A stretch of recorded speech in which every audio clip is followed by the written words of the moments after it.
Now, here we go with our Betfred Super League debrief for rounds 7 and 8. And we start off at the AJ Bell Stadium where a near upset was on the cards. Very much so, a near upset, and it was mighty close for Salford. They raced out to a 14-0 lead at the break. I think that's 2 weeks in a row that Wigan have been held scoreless at the first half. I could be wrong. Well, 14-0. That for a Wigan side that was 6-0 up to this point to face the challenge. I mean, we know the Lee Centurions pushed them early on round 1, but they've really warmed up now. They definitely have, but so close for Salford.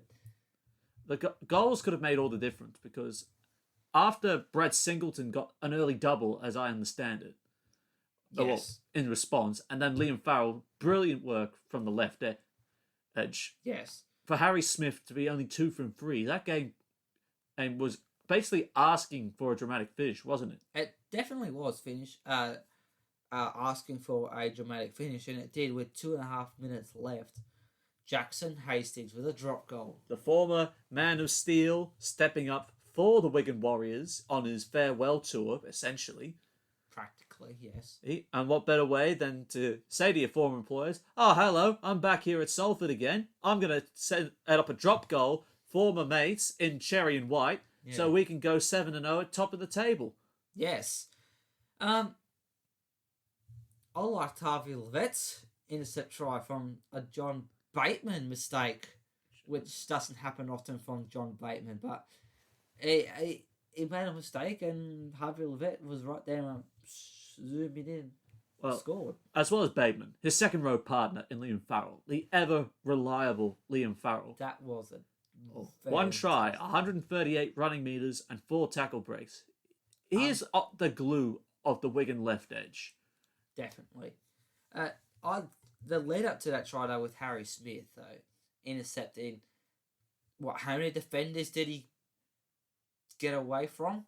3, possibly. Weaving in and out of them all, and Liam Farrell's right there. I definitely think when Adrian Lamb names his squad for 2022, I would have a good mind to promote Harry Smith to wearing number 6. Yep, I can see that happening as well. Brad Singleton, you were thinking. I did have his right name. Yeah, Brad Singleton. His first try, he has really reached out for that. He could have hyperextended his arm. He didn't, but he could have if he had to reach it any further. But that was a magnificent try set up by Powell. So. Oh yeah, close to the line, and you always got to be on guard when it comes to Sam Powell. Yes, especially from dummy half. It's anything can happen, and with him, it definitely is. Alarm bells ringing when he starts running from dummy half and setting up tries. It says Brad Singleton's second try was also from Sam Powell yet again.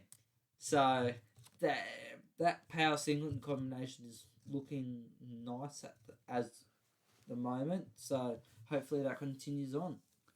Well, something that has continued on, or just in a bounce back fashion, the Warrington Wolves absolutely destroying the Castleford Tigers 34-18. But it didn't look like that way at half time. 16-10. Yes, in favour of the Wolves. Definitely a tight encounter, but that Gareth Widdop hat trick. He had a blind over a game. One of his best games so far this season, I personally believe. So, good on him. As a ex St George Illawarra Dragons player. Yeah, you got red eyes on a team that's wearing blue and primrose. Yes. But it was good. I don't know where Castleford ended up after being competitive for that early stage before they let about 3 tries run in against them. Yeah, they seemed to simply fall asleep. They just weren't in it. Like, they ended up getting, another try?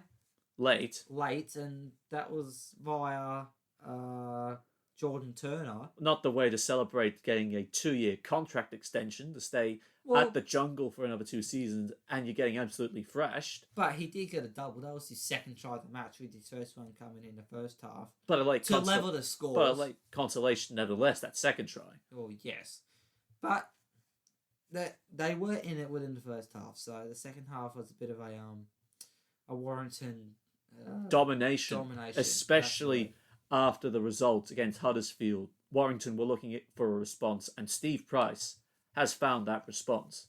Yes. Don't think Inglis played. He wasn't. Toby King was in the centres, and of course was putting another good display. I think he actually scored, Toby King. Yes, he scored a double. His second one was he strolled over in the first one. It was too easy to. I don't know where the Castleford defence were. It wasn't there. Well, obviously their mind was elsewhere, not on Warrington. No. And his first try, I'm not 100% sure. But he scored a double, so that's always a good boost. Shrewdment, after Paul McShane being ever so reliable, breaking through the line and passing it off, he's played good this season, Paul McShane, as he has done in previous seasons. Well, he's the current man of steel, so... Yeah, everyone can see why he is. He could potentially be on for a man of steel again this season, but there are plenty of contenders, and there's still plenty of Super League action left. It's still a long, long way to go. Several months ahead. Yes. Whip and Ratchet combination, that is a very dangerous combination. Obviously, Ratchet being the full back. Yep. And Whip in the halves there, so it's a good 1-2 combination. Because as Whip scored his second try, he set it up to Ratchford, who set it up for Whip again. So that's another beautiful one. Blake Austin, with his, we could say, future in doubt, possibly. Am I correct in saying that? A lot of questions being asked about Blake Austin and where his future might end up. Whether he stays at Warrington, gets signed up by the Gold Coast, and of course now there are vacancies at the Canberra Raiders. Yes. He also had a try assist with Widdop's third and final for the match. Overall, Warrington were just a better side. Castleford were there in the first half. In the second half, they just simply fell asleep. Well, talking about better sides, the upset anywhere in the world at the moment, St. Helens falling on their swords to the Catalan Dragons, 20 points to 16. Yes, that was unbelievable. Their streak has come to an end. Now, one streak's over in the UK. We need to get the other one broken in the NRL. Anyway. That'll take some time. Oh, yes. Well, it took time for St. Helens too. If you count the back end of last season, carrying on to this season, then that took a little bit. But James Maloney pretty much steered the ship for him. Good old James Maloney. Josh Drinkwater as well. Having his hand in two of those tries and making 23 tackles in defence. And believe me, Saints were throwing everything at Catalan. They definitely were. And it could have gone either way. Especially late when St. Helens really got close. Yes. It could have been. But especially... It was a little bit too late, but when Regan Grace crossed over, if that was a little bit earlier on, then it would have been game on because it would have had more time. But as it was late in the match, it wouldn't have been as much time. So that's very unfortunate. We could have had like a grandstand. Well, it was still technically. It was going for a grandstand finish, but Catalan were able to defend, and the last minute hurrah from St. Helens. Yes, and they also made a mistake which led to Dean Ware going over after the ball was picked up by Mike McMeekin, who's has had a standout season. I definitely think Mike McMeekin has started off his Catalan career in fine form. I completely agree. He's been a constant starter. He's been in a lot of plays set up this year. That Catalan right edge has been humming nicely with McMeekin and James Maloney, and then of course you got Tom Davies to the outside. Yeah. And of course Dean Vare, as you mentioned. Yeah, so it's coming on quite nicely. They need to stick with that for the season and keep it there. Well, they're playing pretty good at the moment, but they're facing a very big test coming up in round 8. Hopefully they can live up to it. Elsewhere, and some relief at last for some, but not for others, before we jump to that, your usually scheduled Lee Centurions update, and it was a 44-6 annihilation at the hands of the Huddersfield Giants. You got to say, Ian Watson is probably thinking, "Oh yeah, coaching Huddersfield is easy. I've now got some wins under my belt. I can now say I am the right man at the Huddersfield Giants to take them forward, even though I am against the 12th place team in the league. You got to defend, and you got to score points. That's how you win games. And flexing the muscle either side of the field, whether it's Jermaine McGilvery, Lee Gaskell having a big hand in that, 106 running meters, 2 try assists, and an offload. But for Lee to allow Michael Lawrence to score right on the full-time siren when they should have been defending that. They should have been. In the middle. I mean, there were 3 players chasing through. I think you had Trout chasing through, you had Chris McQueen chasing through, but then there's the captain for the final try of the game. They could have given up, Huddersfield, I think Jermaine McGilvery puts the kick in off his right foot or down the right-hand touchline. There was no one there for the Centurions to clean that up. No. I mean, they're already soundly beaten, but you should be defending your middle at all more than what times. they did. Yes, it just shows that they're not up to standard compared to Huddersfield. I mean, Huddersfield, I think they're mid-table.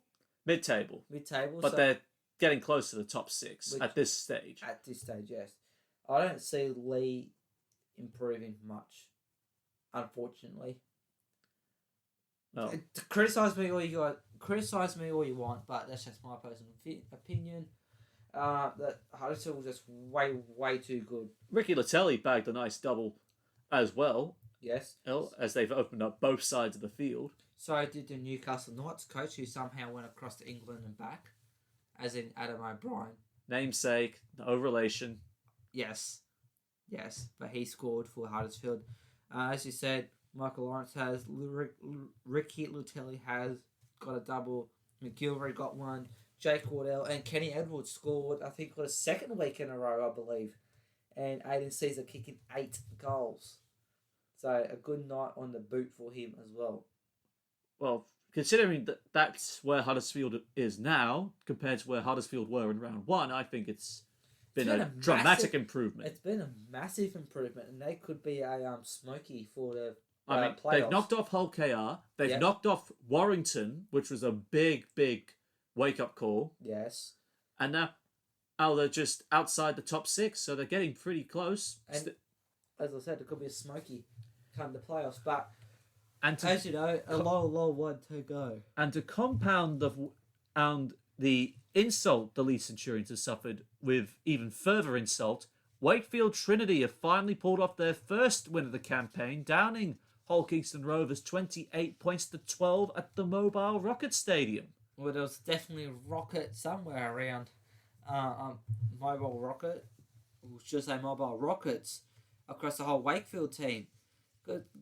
You could say this one was an upset too, because Hull KR have been playing pretty good this season. You would think Hull KR, after beating Castleford a couple of weeks before, coming back from a 22-12 deficit to end up winning 26-22, I think everyone was thinking, Hull KR have been, even though Hull KR have been playing good, they've been playing better than Wakefield have. They definitely have been. But it's good to see that Wakefield finally get a win on the board. Well, it's definitely good for Chris Chester, because, I mean, he doesn't have much hair left, regardless of whether he's been ripping it out over every single result Wakefield have played in this year. Yeah, but I think he's probably happy that they finally got a win under the belt. And it was 28-12 at full time, but half time was 16-0. So, who was it? You were talking Salford started fast. Yeah, it's like Salford starting quick. Wakefield, it started quick and held on to the lead, unlike Salford, but it was good to see. I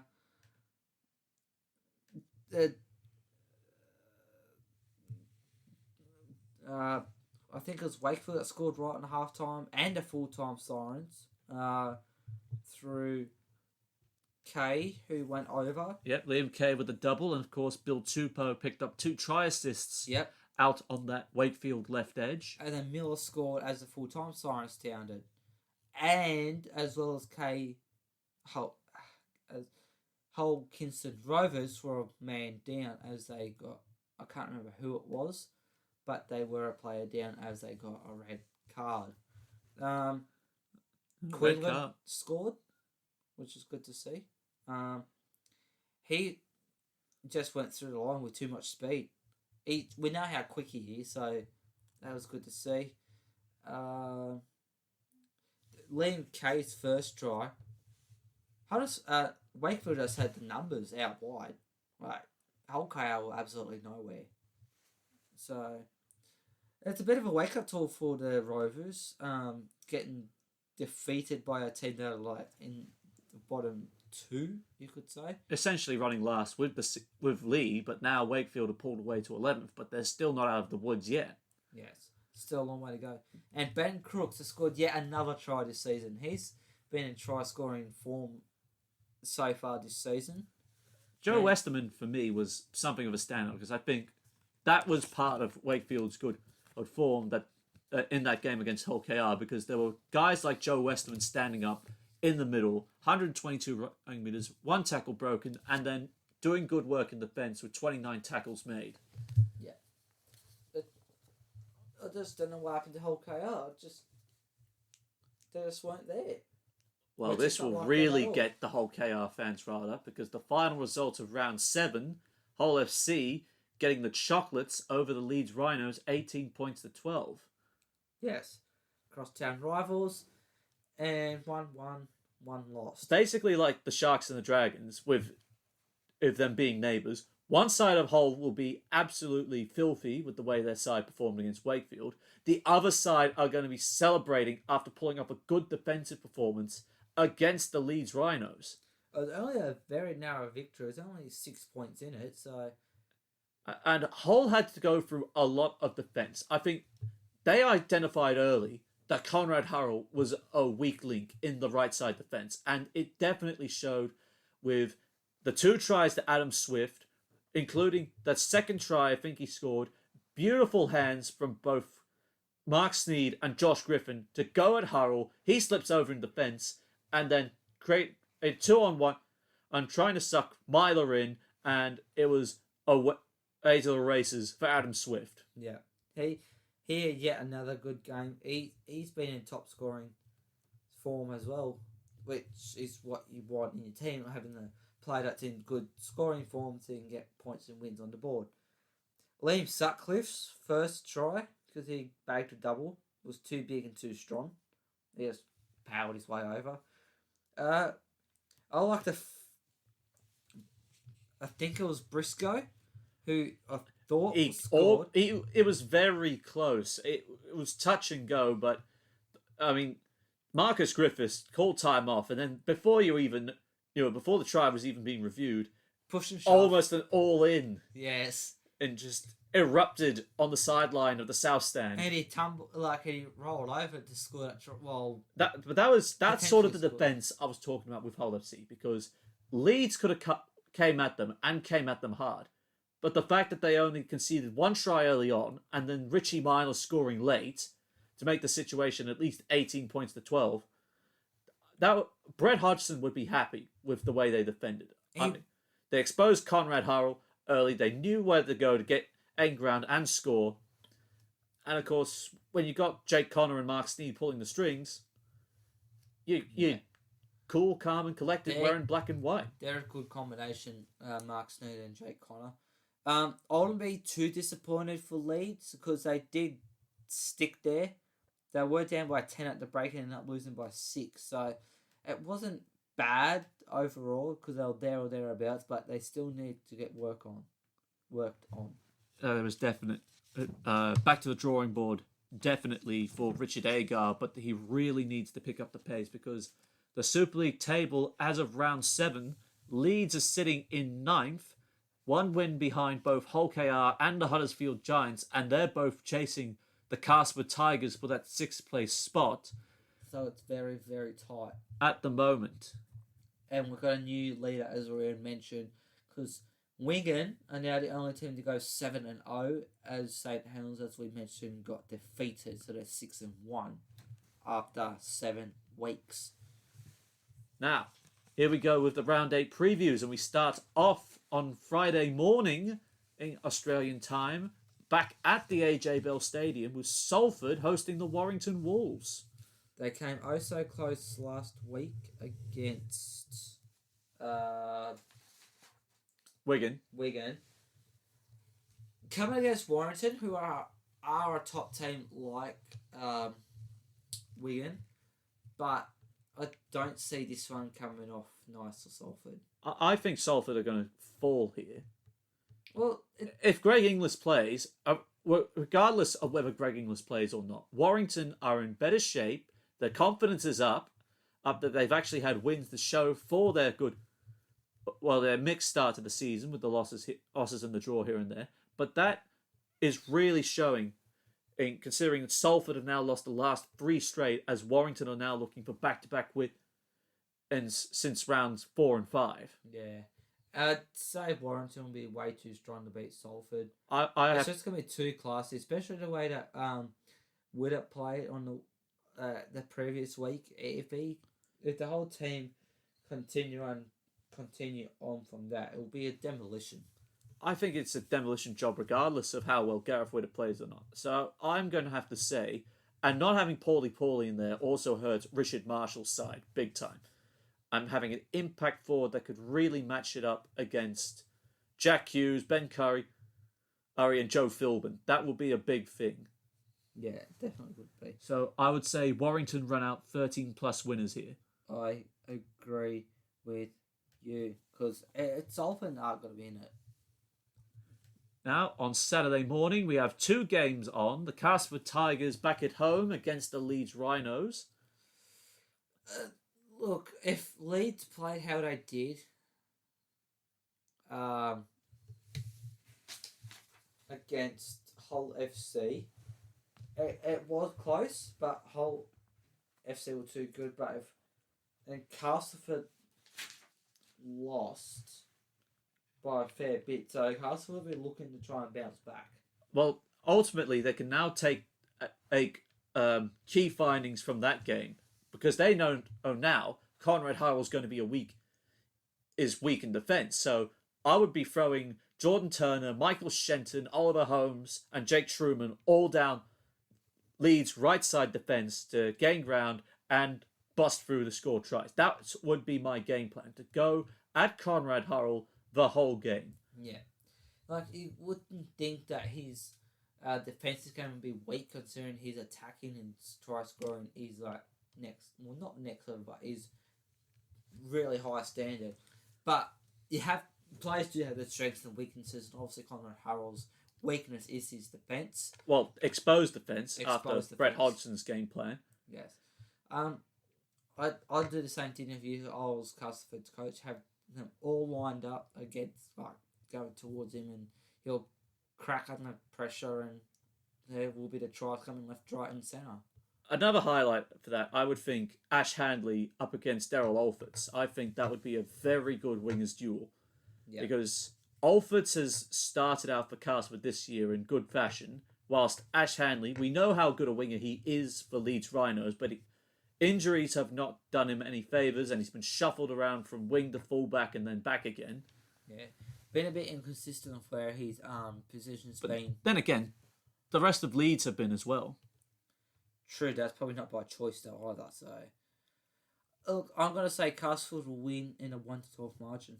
I definitely have to think, after both performances these 2 Yorkshire sides are putting, I think you'd have to think Castleford are more likely to bounce back first, then Leeds are, based on current form. So I'm with you. I'll say Castleford 1-12. Yeah. Leeds could spring an upset, but who knows? And the other fixture on Saturday morning, and the focus on the Sky Sports cameras, St Helens hosting Hull FC at the Totally Wicked Stadium. Well. St Helens will definitely be looking to bounce back after their surprising loss. And it's back at their home at the Totally Wicked Stadium. In front of a capped crowd of 4,000. Yes. And then Hull FC will be looking to go back to back. It could be. Yeah. Saints will come out firing for this one. I mean, despite the fact that Hull were able or to handle Leeds, you're talking about trying to contain Alex Walmsley and Morgan Knowles in the middle of the field. Mm. And then, of course, you got the problems on the flanks with Kevin Nagama and Regan Grace. What Regan Grace has been playing, like, he plays really well all season, but he's playing good, well, every season really, but this season's been pretty good. So. I think the kicking game of Mark Sneed will come into this at some stage, and if Jake Connor provides a bit of niggle the same way Catalan's defence did against the Saints, this could go down to the wire. But I would have to think St. Helens come away at least 1-12. Yeah, I agree. If Mark Sneed and Jake Connor are there, like you said, kicking games on, it could ruffle a few feathers there at the Saints, but Saints will just be way too strong, especially on home ground at the Totally Wicked Stadium. They'll be too strong, so it'll be 1-12 for St. Helens. And on Sunday, we have the Catalan Dragons back at home against the Wigan Warriors, the undefeated Wigan Warriors. This one could... Well, if Catalans can manage to beat St. Helens, they can manage to beat Wigan. Well, it's a big ask, but Catalan have had a good run on a form, as have Wigan had. If James Maloney steers the ship again at Catalans like he did against St. Helens, which is the benchmark of Super League for the reigning champions. Yes. Catalans could cause an upset here. But like I said, Wigan have been undefeated all season, so they're going to be extremely hard to stop like St. Helens were. I don't know. There could be a flip of a coin this one too. It definitely feels like this is another result between two. This is 1 versus 3 as it currently stands. Yes. And Catalan will be riding high off the confidence that they beat the reigning champions. But when you've got Bevan French scheming at the back, and then Jackson Hastings working his magic in the halves, as he has done for Wigan all season, I'm going to have to go with the weight of the X Factor Wigan possess in a 1-12 margin, despite the kicking game of James Maloney probably being amongst one of the best in the game. I'm going to go the opposite. If Catalans can knock off St. Helens, who was undefeated coming into last week, they can knock off Wigan and end their streak as well. Catalans 1-12 margin. All right. Well, this is going to be a very spicy Sunday morning for all involved, or a Saturday evening in the south of France. And our 2 results on Monday. We have Wakefield Trinity at home to the Huddersfield Giant. And now this will be the big test for Chris Chester, because he's seen what Huddersfield have done to both Warrington and to the Lee Centurions in the last fortnight. True. And the confidence of Huddersfield is up. Well, so's Wakefield's, but not as high as Huddersfield's, because obviously they had a bigger win margin. And Huddersfield are coming up against a low ranked team for the second week in a row, so Huddersfield should win this one. I think Huddersfield win, and they win comfortably. I think they will move the Wakefield pack around like they did at Lee, and I think there'll be more opportunities for Jermaine McGilvery and Darnell McIntosh, as the centres were definitely having all the fun between Jake Wardle and Ricky Latelli, bagging 3 of the 8 tries scored. Yeah. So I definitely think this will be a major Huddersfield 13+. It definitely would be Huddersfield 13+ massively.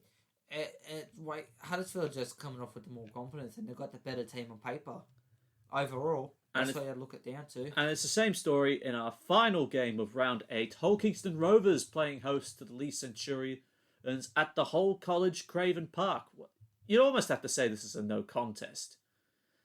Despite Lee's competitiveness in stages, they have not done enough to break through for that first win of the season. As for Hull Kingston Rovers, they have done it tough. They have faced Catline and Golden Point. They bumped off the Casper Tigers in a good comeback before going down to the equally troubled Wakefield. But I would think Tony Smith would say don't take Lee lightly. We know what they have done to challenge Wigan in the past, but let us not worry about that. Stick to our processes, as move them side to side, and especially target the flanks. Yeah. And it's left edge in particular, well, right side defensive in particular. I would be thinking use Linnett, use Ryan Hall, or focus most of the attack around Jordan Abdul.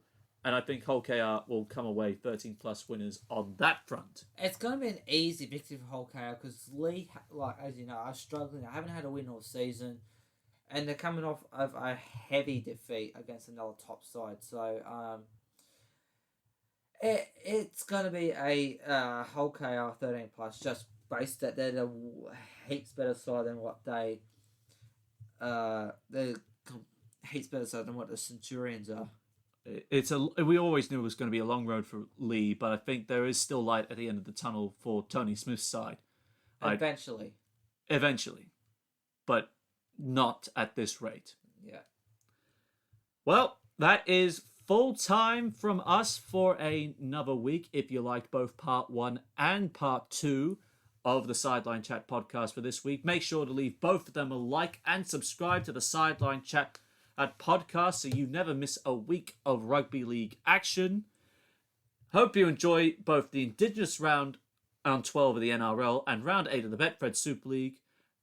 And don't forget to join us next time, as we will be announcing our State of Origin Game 1 sides, both for New South Wales and for Queensland, with Angus Crichton missing out. He will not be featuring at all for the Blues in Game 1.